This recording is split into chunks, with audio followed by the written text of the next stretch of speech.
আসসালামু আলাইকুম। তোমরা যারা জাহাঙ্গীরনগর বিশ্ববিদ্যালয়ের ভর্তি পরীক্ষার প্রিপারেশন নিচ্ছ, তোমাদের একটা বিষয়ে একটু গুরুত্ব দিতে হবে। সেটা হচ্ছে এ ইউনিটে আইসিটি এবং ডি ইউনিটে আইকিউ।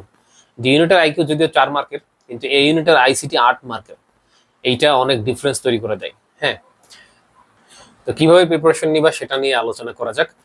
এবং আমি তোমাদের একটা কথা বলি যে এইবার যারা 24-25 সেশনে এক্সাম দিছে গতবার, তাদের অনেকের কাছে আমি শুনলাম আর কি যে ভাইয়া, মেনলি আমার পজিশন পিছাই গেছে একটা কারণে, সেটা হচ্ছে আইসিটির কারণে। আইসিটিতে যদি আরো কিছু ভালো মার্ক পাইতাম, একটা এমসিকিউ দাগাইতে পারতাম, রাইট, তাহলে দেখা যেত আমার পজিশন আরো আগায় যেত। পজিশনের হেরফের হয়েছে মূলত আইসিটি বাংলা ইংলিশের মার্কের কারণে। কারণ এই যে group subject physics chemistry math অনেকটাই সহজ ছিল আর কি এই ইউনিটে এবছর। তো ডি ইউনিট নিয়ে আমি বলতেছি, ডি ইউনিটের যে আইকিউ প্রশ্ন সেটা 4 মার্ক। তো সেখানে বায়োলজি এবং কেমিস্ট্রির মোট মার্ক অনেক ভালো রাখলে তোমার আইকিউতে যে অনেক ভালো করতে হবে এরকম না। তুমি আইকিউতে 4টার মধ্যে 2টা অ্যান্সার করলেও তুমি ওভারঅল মোট মার্ক ভালো রাখলে চান্স হয়ে যাচ্ছে, বাট 4টা পারলে তো ভালো। এখন আমি তোমাদের বলি যে প্রিপারেশনটা কিভাবে নিবা। আইসিটি প্রিপারেশনটা আসলে এই ইউনিটে যারা টার্গেট করছো, আইসিটি নিয়ে একটু ফোকাসড হতে হবে শুরু থেকে। কিভাবে কি করবা আমি তোমাকে বলি। দেখো, প্রিপারেশন কিভাবে নিবা। আইসিটির যখন প্রত্যেকটা অধ্যায় পড়বা, তখন তোমাকে অধ্যায় ভিত্তিক অনুশীলনের এমসিকিউ পারতে হবে। এবং এইচএসসি যে বোর্ড প্রশ্নগুলো আছে, হ্যাঁ, ওইখানে দেখবা আছে বোর্ড প্রশ্ন। লাস্ট 4-5 বছরে যত বোর্ড প্রশ্ন আছে আইসিটির, সবগুলা তুমি তোমার দখলে নিয়ে আসবা। এমন কোনো প্রশ্ন যেন না থাকে যে এটা পারো না, সব প্রশ্ন পারতে হবে। কারণ স্যাররা যখন প্রশ্ন করে তখন ওইগুলা দেখে যে বোর্ড প্রশ্ন কেমন হয়েছে, এই বইগুলার হেল্প নিয়ে স্যাররা অনেকটা কোশ্চেন তৈরি করে। এরপরে তুমি অধ্যায় ভিত্তিক বিগত প্রশ্ন সলভ করবা, আইসিটির বিগত প্রশ্ন সলভ করবা। সহায়ক বইগুলাতে রাজশাহী, জাহাঙ্গীরনগর সহ বিভিন্ন ভার্সিটির আইসিটির প্রশ্ন দেওয়া থাকে, যেগুলো তোমার জন্য অনেক কাজে দিবে। তো অ্যানালাইসিস করে রাখবা প্রশ্নগুলা। এবং পরের ধাপ হচ্ছে, এতটুকু করলে মোটামুটি হয়ে যায়। বোর্ড প্রশ্ন এবং বিগত প্রশ্ন যখন তুমি ভালো মতো বুঝে বুঝে সলভ করে ফেলো, দেন তোমার আসলে মেইন বই থেকে কিছু থিওরিটিক্যাল ইনফরমেশন হয়তো বা জানতে হইতে পারে। মেইন বই থেকে কিছু কিছু theoretical information, important bold information গুলো পড়ে নিবা।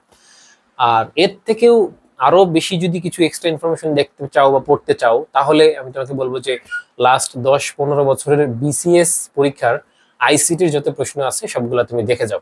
ঠিক আছে, এখান থেকে তুমি কমন পেয়ে যাবে। অর্থাৎ চাকরির পরীক্ষার যে আইসিটির প্রশ্নগুলো আছে সেগুলো তুমি দেখে যাও। আইকিউ এর ক্ষেত্রে একই কথা, দেখে যাও। এরপরে আইসিটি গেল, এবং স্ট্র্যাটেজিটা কি আমি তোমাকে বলি। লাস্ট 4-5 বছরে জাহাঙ্গীরনগর বিশ্ববিদ্যালয়ের যত আইসিটি প্রশ্ন আসছে, তুমি চাইলে সবগুলা খাতার মধ্যে আলাদা একটা খাতা বানিয়ে সেই খাতার মধ্যে উঠাইতে পারো। এটা তুমি যখন অ্যানালাইসিস করে খাতার মধ্যে লিখে রাখবা যে কোন টপিক থেকে কিভাবে প্রশ্ন হয়েছে, সলভগুলো তুমি নিজে নিজে খাতার মধ্যে তুলে ফেলতেছো, দেখে দেখেই তুলো, সমস্যা নাই, বাট বুঝে তুলো।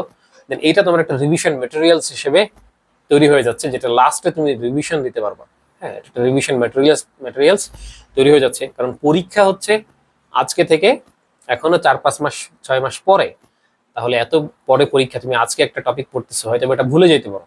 তুমি যখন অ্যানালাইসিস নোট করে রাখবা ইম্পর্টেন্ট জায়গাগুলো, ইম্পর্টেন্ট প্রশ্নগুলো, তখন তুমি সেটা রিভিশন দিতে পারবা লাস্ট টাইমে। ওইটা অনেক ইম্পর্টেন্ট। এর জন্য আমাদের কোর্সে যারা ভর্তি আছে তাদেরকে কিন্তু কোশ্চেন ব্যাংক অ্যানালাইসিস নোট তৈরি করানো হচ্ছে, যেটা তুমি লাস্টের দিকে রিভিশন দিতে কাজে দিবে। মানে একটা রিভিশন মেটেরিয়ালস থাকা তো দরকার।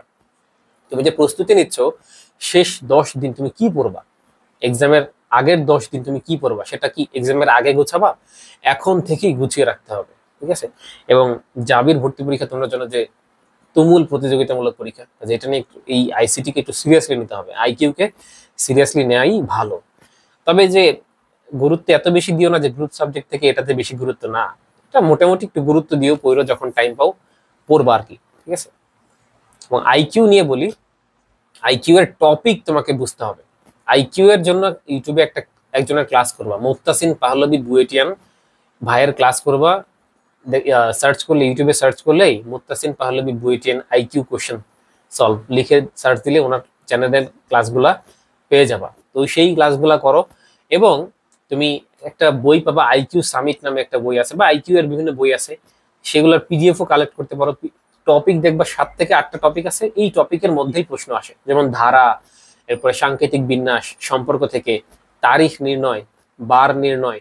হ্যাঁ, গত 2 দিনের আগের দিন যদি বৃহস্পতিবার হয় তাহলে আজকে কি বার ছিল, এই টাইপের প্রশ্ন। মানে তুমি দেখবে যে জাবির বিগত 5 বছরের কোশ্চেন তুমি অ্যানালাইসিস করে রাখো যে কোন কোন টপিক থেকে প্রশ্ন হয়েছে ওইগুলা যখন তুমি অ্যানালাইসিস করে রাখবা, তোমার মধ্যে একটা কনফিডেন্স বিল্ড আপ হবে। এবং লাস্ট 20 বছরের, লাস্ট 10 থেকে 15 বছরের বিসিএস আইকিউ প্রশ্ন তুমি পড়ে রাখো। হ্যাঁ, ধীরে ধীরে পড়ো আর কি। পিডিএফ তুমি গুগলে সার্চ করলে পিডিএফ পেয়ে যাবে। বিসিএস আইকিউ কোশ্চেন লিখে সার্চ করলে পিডিএফ পেয়ে যাবে, অর্থাৎ চাকরির পরীক্ষার প্রশ্নগুলো আর কি।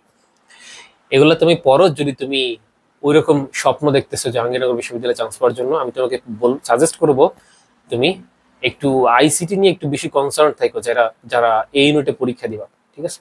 কারণ দেখা যায় এই ইউনিটের প্রশ্ন এবার 24-25 সেশনে অনেকটাই সহজ ছিল। গ্রুপ সাবজেক্টের প্রশ্ন এত সহজ কখনো আমি দেখিনি এই প্রশ্ন। ঠিক আছে? তো ডিফারেন্স কোন জায়গায় তৈরি হয়ে গেছে?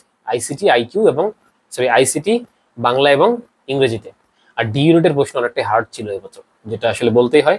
আমি একটা সেটের প্রশ্ন দেখছি, সেটা দেখলাম যে অনেকটাই হার্ড ছিল আমার কাছে লাগলো। তো ডি ইউনিটে তোমরা জানো যে একটু ডিপ থেকেই প্রশ্ন হয়। তো মেইন বই খুঁটিনাটি পড়তে হবে, সেটা অন্য ভিডিওতে আলোচনা হবে ইনশাল্লাহ।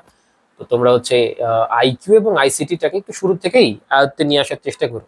তবে ডি ইউনিটে যারা বায়োলজি আর কেমিস্ট্রি খুবই ভালো থাকে না, তাদের আসলে আইকিউটা আসলে এভাবে যে অনেক বেশি এফোর্ট দিতে হবে নট নেসেসারি আর কি। ঠিক আছে? তাও সলভ করতে পারলে, যদি তুমি পারো, সেটা তোমাকে এগিয়ে রাখবে। আশা করি বুঝতে পারছো যে কিভাবে প্রিপারেশন নিবা। সবাই ভালো থাকবে। আল্লাহ হাফেজ।